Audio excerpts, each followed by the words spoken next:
Students, हम अपने previous lecture में वीक फील्ड स्टार्क इफेक्ट के टॉपिक को स्टार्ट कर चुके थे। हम उसमें मेनली एच अल्फा लाइंस को स्टडी कर रहे थे। स्टूडेंट, हाइड्रोजन एटम की बाल्मर सीरीज की एच अल्फा लाइन को हम स्टडी कर रहे थे, उसकी फाइन स्ट्रक्चर को। तो मैंने आपको प्रीवियस लेक्चर में fine structure of H alpha line without electric field तक एक्सप्लेन किया था। हमने उसके एनर्जी लेवल डायग्राम भी बनाए थे और उसमें जो भी पॉसिबल ट्रांजिशंस होंगी, ये कह सकते हो आप कि n इज इक्वल्स टू 3 से n2 पे जब आप जा रहे हो, ये कह दो कि एटम जब 3 से सेकेंड लेवल पे ट्रैवल कर रहा है, तो उस टाइम पे जितनी भी पॉसिबल ट्रांजिशन हो रही थी ड्यू टू एलएस कपलिंग, वो सब हमने डिस्कस की थी। बट हमने fine structure of H alpha lines को सिर्फ वहीं तक डिस्कस किया था कि जब तक हमने फील्ड अप्लाई नहीं की। ठीक है, अगर आपको ध्यान हो तो दिस वन स्टूडेंट्स, हमने ये डायग्राम बनाया था लास्ट लेक्चर में, और इसमें मैंने जितनी भी ये 5 ट्रांजिशन शो की हैं, first, second, third, fourth and fifth, इसके बारे में डिस्कस किया था हमने कि ये ट्रांजिशंस किस रूल के अकॉर्डिंग हो रही हैं। Delta J is equals to 0 plus minus 1, delta S is equals to 0, delta L is equals to plus minus 1 and 0। तो स्टूडेंट्स, हमने देखा कि फाइन स्ट्रक्चर जो है एच अल्फा लाइन की, उसके अंदर हमें 5 स्पेक्ट्रल लाइंस मिल रही हैं अगर हम फील्ड अप्लाई नहीं कर रहे हैं तो। और अब स्टूडेंट, हम फील्ड अप्लाई करने के बाद इन लेवल्स में ये जो 5 स्पेक्ट्रल लाइन मिल रही हैं, ये कितने में स्प्लिट होंगी और किस तरीके से स्प्लिट होंगी, आज हम ये स्टडी करेंगे। हम फील्ड लगाने के बाद जो हमारे लेवल्स बनेंगे, उनके बारे में स्टडी करने से पहले हमें एक चीज जो इम्पोर्टेंट नोट करनी है वो ये है कि हमारे जो लेवल्स हमने ये बनाए हैं, ये पेयर्ड हैं या अनपेयर्ड है। ठीक है, तो फर्स्ट ऑफ ऑल आप डायग्राम बनाने से पहले ये एनर्जी लेवल की स्प्लिटिंग कितने लेवल में होगी, ये चीज पता करने के लिए आपका पहला स्टेप ये होना चाहिए कि ये जो आपके एनर्जी लेवल हैं, दे आर पेयर्ड और अनपेयर्ड। पेयर्ड का मतलब ये हुआ कि जैसे मैंने यहां पे स्टूडेंट ये 2 लेवल बने हुए हैं, मीन्स ये पेयरिंग में है। यहां सिंगल लेवल है, मीन्स ये अनपेयर्ड लेवल है। ये पेयर्ड लेवल है, ये भी पेयर्ड लेवल है। यहां फिर से सिंगल लेवल आ रहा है स्टूडेंट, तो ये आपका अनपेयर्ड लेवल हुआ। तो मैं अब आपको कॉम्पैक्ट फॉर्म में लिख के बता देती हूं कि n इज इक्वल्स टू 2 में ये पेयर्ड, ये अनपेयर्ड, और n इज इक्वल्स टू 3 का भी सेम स्टेटस हम लिख लेते हैं। स्टूडेंट्स, मैंने ये पेयर्ड और अनपेयर्ड एनर्जी लेवल जो है उनको मेंशन कर दिया है, n इज इक्वल्स टू 2 के लिए भी और n is equals to 3 level के लिए भी। तो आप इसमें देख सकते हो स्टूडेंट्स कि n इज इक्वल्स टू 2 के लिए पेयर्ड आपके पास ये दोनों पेयर्ड हैं, डायग्राम में देखोगे तो भी आप ये देख सकते हो। ठीक है, और अनपेयर्ड ये सिंगल लेवल ये वाला है, मैंने इसको अनपेयर्ड वाली स्टेट में लिख लिया। अब अगर आप n इज इक्वल्स टू 3 में देखो तो आपके पास ये लेवल, तो मैंने इसको एक साथ लिख लिया। फिर उसके बाद ये वाला लेवल, इसको भी लिख लिया। दिस बोथ आर पेयर्ड, एक पेयर ये बन रहा है और एक ये बन रहा है। उसके बाद आपके पास आता है n इज इक्वल्स टू 3 का एक अनपेयर्ड, उसको मैंने यहां लिख लिया। अब स्टूडेंट्स, आप सब ये सोच रहे होंगे कि मैं अनपेयर्ड और पेयर्ड में क्यों इतना कंसंट्रेट कर रही हूं आपको। तो डियर स्टूडेंट, अगर आप एनर्जी लेवल को स्प्लिट कर रहे हो वीक फील्ड अप्लाई करने के बाद, तो ये चीज डिपेंड करती है कि आपके एनर्जी लेवल पेयर्ड हैं या अनपेयर्ड है। तो इंपॉर्टेंट पॉइंट हमारे पास स्टूडेंट ये आ जाता है कि अनपेयर्ड लेवल्स जो होंगे, they will don't show Stark splitting. ठीक है, ऐसा क्यों? क्योंकि अनपेयर्ड एनर्जी लेवल में एटम किसी भी अनपेयर्ड में हो, चाहे इसमें हो या इसमें हो, तो उस टाइम पे उसका इलेक्ट्रिक मोमेंट ही नहीं होता। तो इलेक्ट्रिक मोमेंट नहीं होगा तो बाहर से इलेक्ट्रिक फील्ड लगाने पे भी उस लेवल पे कोई भी इफेक्ट नहीं होगा। तो स्टूडेंट, इसका मतलब ये हुआ कि जो लेवल अनपेयर्ड हैं वो एनर्जी लेवल से पहले सिंगल है, मीन्स बाहर से इलेक्ट्रिक फील्ड लगाने से पहले अगर उनका लेवल सिंगल बन रहा है, तो इलेक्ट्रिक फील्ड लगाने के बाद भी वो लेवल सिंगल ही रहेंगे, उससे मल्टीपल लेवल जनरेट नहीं होंगे। ठीक है। और जो पेयर्ड है उनके एनर्जी लेवल्स आगे स्प्लिट हो जाएंगे। जैसे ये स्प्लिट होगा, ये स्प्लिट नहीं होगा, ये भी स्प्लिट होगा, ये भी होगा, बट ये वाला एनर्जी लेवल स्प्लिट नहीं होगा। तो सबसे पहले इजी चीज ये है कि first of all find paired and unpaired energy level. इतना फाइंड करने के बाद जो भी अनपेयर्ड है उनको एज सच बना दो। अब मैंने भी बना दिया इसमें, देखो दिस वन स्टूडेंट, मैंने 2d5/2 का भी वीक फील्ड, जब फील्ड नहीं थी तब भी सिंगल लेवल बनाया था, और फील्ड अप्लाई करने के बाद भी वो लेवल सिंगल ही रखा है, वीक फील्ड अप्लाई करने के बाद। सेम ऐसे ये वाला अनपेयर्ड है, इसको भी आप इसी तरह लिखोगे। अब बात रही कि मैंने ये साइड में mj की वैल्यू कैसे लिखी हुई है। तो स्टूडेंट्स आपको पता है कि यहां पे जब स्प्लिटिंग होगी भी जिन भी एनर्जी लेवल में, वो डिपेंड करेगी जे की वैल्यू पे। तो सबसे पहले हम क्या करते हैं, जे के अकॉर्डिंग सबके mj निकाल लेते हैं, और फिर आपको ये भी समझ आ जाएगा मैंने यहां क्यों लिखा है, और जो आपके पेयर्ड एनर्जी लेवल है इसके अंदर आपको कैसे लिखना है वो भी आपको पता लग जाएगा। स्टूडेंट सबसे पहले हम n = 2 की बात करते हैं। यहाँ पे j की वैल्यू 1/2 है, यहाँ भी j की वैल्यू 1/2 है। तो इन दोनों के लिए आपके पास mj की वैल्यू क्या होती है, तो mj की वैल्यू +j से -j होती है। तो इन दोनों लेवल के लिए हमारे पास mj की 2 वैल्यूज आएंगी, या आप ये कह सकते हो कि एक पेयर आएगा ±1/2। अब मैं यहाँ पे पेयर वर्ड क्यों यूज कर रही हूँ स्टूडेंट्स, क्योंकि मैंने जब आपको प्रीवियस लेक्चर में ये चीज बताई थी कि इलेक्ट्रिक फील्ड लगाने के बाद +mj और -mj की एनर्जी सेम होगी, ठीक है।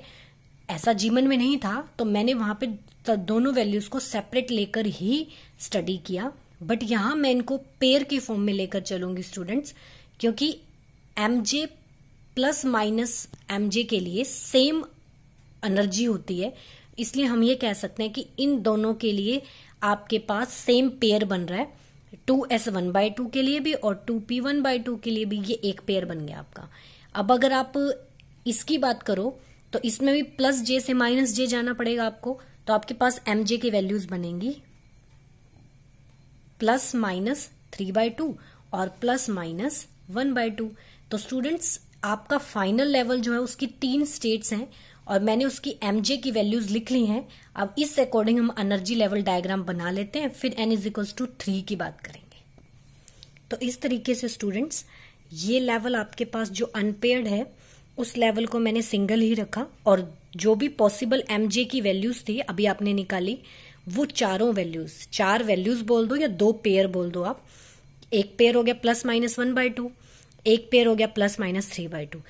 मैंने चारों वैल्यूज को, या ये कह दो दोनों पेयर्स को सेम ही बनाया है। क्यों? क्योंकि ये लेवल आपके पास अनपेयर्ड लेवल है। क्लियर?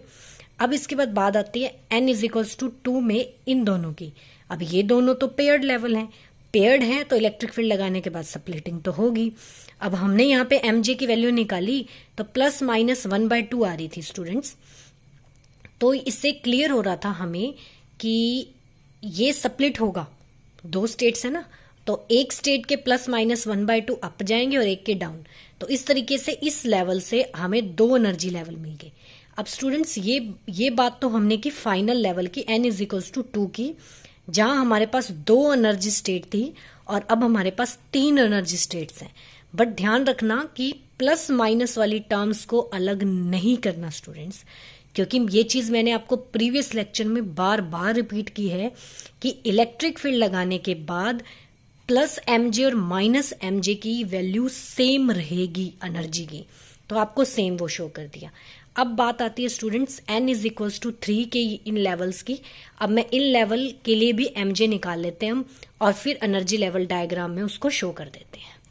स्टूडेंट्स अब मैं बात कर रही हूँ n = 3 लेवल की, इन सभी स्टेट्स की। अब इसके लिए भी हम mj की वैल्यू बना लेते हैं। इन दोनों में j की वैल्यू 1/2 है, तो mj की वैल्यू एक ही पेयर बनेगा +-1/2। अब अगर आप इन दोनों लेवल की बात करो तो इसमें आपके पास j की वैल्यू जो है वो 3/2 है, तो आपके पास mj के 2 पेयर बनेंगे +-3/2 और +-1/2। अब इसमें आप देखो तो j की वैल्यू आपके पास है 5/2, तो इसके लिए आपके पास mj के 3 पेयर बनेंगे +-5/2 +-3/2 और +-1/2। अब स्टूडेंट ये तो अनपेयर है। अनपेयर का मतलब कि ये तीनों लेवल जो हैं इन सब की एनर्जी हमें सेम लेनी है, ठीक है। अब ये दोनों जो हैं आपके पास ये पेयर्ड हैं, तो हम इस अकॉर्डिंग इसको और इसको स्प्लिट कर देते हैं। तो देखो स्टूडेंट्स, एनर्जी लेवल डायग्राम में मैं कैसे इनको शो करती हूँ, ये देख सकते हो आप डियर स्टूडेंट्स कि मैंने अब n=3 के लिए भी जो स्प्लिटिंग पॉसिबल थी वो सभी लिख दी हैं यहाँ पे। ये लेवल अनपेयर्ड था तो इसको सिंगल ही रखा, ये पेयर्ड है इसलिए हमने इसकी स्प्लिटिंग कर दी। आपके पास mg के यहाँ पे 2 पेयर बने थे, ठीक है, तो 2 इसके कोरस्पॉन्डिंग और 2 इसके कोरस्पॉन्डिंग, तो टोटल आपके पास 4 लेवल बन गए। सेम ऐसे ही यहाँ पे आपके पास एक ही पेयर बना था, एक इसका पेयर और एक इसका पेयर, तो टोटल 2 लेवल ये हो गया आपके पास।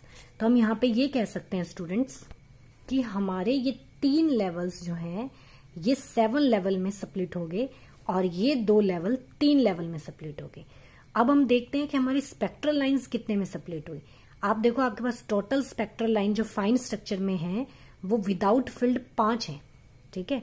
अब हम यहाँ की ट्रांजिशंस भी कर लेते हैं, उसके बाद देखते हैं कि टोटल नंबर ऑफ कंपोनेंट्स कितने बन गए यहाँ पे स्पेक्ट्रल लाइन के। स्टूडेंट्स, हमारी जो स्पेक्ट्रल लाइंस हैं उनको थोड़ा सिंप्लीफाई करने के लिए मैंने उसको 4 पार्ट में डिवाइड किया है। फर्स्ट ऑफ ऑल सबसे जो सिंपल चीज है वो अनपेयर्ड एनर्जी लेवल से अनपेयर्ड एनर्जी लेवल में ट्रांजिशन। फिर सेकंड जो मैंने लिया है वो लिया पेयर्ड एनर्जी लेवल से अनपेयर्ड एनर्जी लेवल में ट्रांजिशन। थर्ड लिया है अनपेयर्ड से पेयर्ड, और लास्ट वन मैंने लिया है पेयर्ड एनर्जी लेवल से पेयर्ड एनर्जी लेवल में ट्रांजिशन। तो सबसे पहले हम सबसे सिंपल ट्रांजिशन करेंगे अनपेयर्ड से अनपेयर्ड। तो आपको पता है स्टूडेंट्स कि अनपेयर्ड की कंडीशन ये है, इस लेवल से हम इस लेवल पे जाएं मीन्स 2d5/2 से 2p3/2 पे जाएंगे, that will be a transition of nature unpaired to unpaired energy level. Clear? तो सबसे पहले मैं इसको ड्रॉ कर लेती हूँ। दिस वन स्टूडेंट्स मैंने इस तरीके से इसको शो कर दिया है, ये है हमारी अनपेयर्ड से अनपेयर्ड ट्रांजिशन। अब मैं जो आपसे second one, this one students ये हमने डिस्कस कर ली। अब मैं आपसे डिस्कस करने जा रही हूँ पेयर्ड से अनपेयर्ड। इसमें 2 ट्रांजिशन पॉसिबल हैं स्टूडेंट्स, एक इन दोनों लेवल से इसमें और एक इस लेवल से इसमें। तो देखो हम एनर्जी लेवल डायग्राम में देखते हैं। तो पहले स्टूडेंट्स पेयर्ड लेवल यहाँ पे ये दोनों है और लोअर लेवल में अनपेयर्ड यही है, मीन्स यहाँ पे आना है आपने। तो एक ट्रांजिशन ये है कि आप इन 4 लेवल से नीचे आओगे, ठीक है, और एक ट्रांजिशन पॉसिबल है कि आप यहां से नीचे आओ। अभी मैं आपको ये ड्रॉ करके दिखाती हूँ सेकेंड टाइप की ट्रांजिशन। ये देखो स्टूडेंट्स एनर्जी लेवल डायग्राम में मैंने ये वाली ट्रांजिशंस भी शो कर दी और ये वाली भी, मीन्स हमारा सेकंड केस भी डिस्कस हो चुका है। क्या चीज? पेयर्ड से अनपेयर्ड। क्लियर है? अब हम ऐसी कोई ट्रांजिशन देख रहे हैं जो अनपेयर्ड से पेयर्ड में हो। अनपेयर्ड लेवल ये है आपका, इस लेवल से यहाँ पे डियर स्टूडेंट कोई भी ट्रांजिशन नहीं हो रही। तो हमारा जो third case, this one students, इसकी हमें कोई भी अपने डायग्राम में पॉसिबल ट्रांजिशन नहीं मिल रही। तो हम नेक्स्ट केस पे चलते हैं, पेयर्ड से पेयर्ड ट्रांजिशन। तो स्टूडेंट्स इसमें आप पहले यहां देखो, ये 2 आपके पेयर्ड लेवल हैं, ठीक है, और यहां पे यही लेवल पेयर्ड है, बट इन दोनों पेयर्ड लेवल में कोई ट्रांजिशन नहीं हो रही। सॉरी, इन दोनों में कोई ट्रांजिशन नहीं हो रही। ये देखो आप, ये स्टूडेंट्स यहां से यहां की ट्रांजिशन भी है, ये भी पेयर्ड टू पेयर्ड होगी और ये भी पेयर्ड टू पेयर्ड होगी। मैं आपको फोर्थ वाली बना के दिखाती हूँ स्टूडेंट्स। तो पेयर्ड लेवल मीन्स इन दोनों से इन दोनों पे ट्रांजिशन। दिस वन स्टूडेंट्स, इस पेयर्ड लेवल से इस पेयर्ड पे 4 ट्रांजिशंस होंगे। क्लियर? इसका मतलब है जो ये फर्स्ट सीरीज की एक लाइन थी इससे 2 कंपोनेंट मिले, सेकंड वाली से आपको 4 मिले, थर्ड वाली आपके पास एज सच रही तो वो सिंगल ही रही, फोर्थ वाली जो आपकी सीरीज थी इससे आपको फिर से 4 कंपोनेंट मिले। ऐसे अगर आप फिफ्थ वाली देखोगे स्टूडेंट तो फिफ्थ वाली में 4 लेवल ये हैं, 2 ये हैं।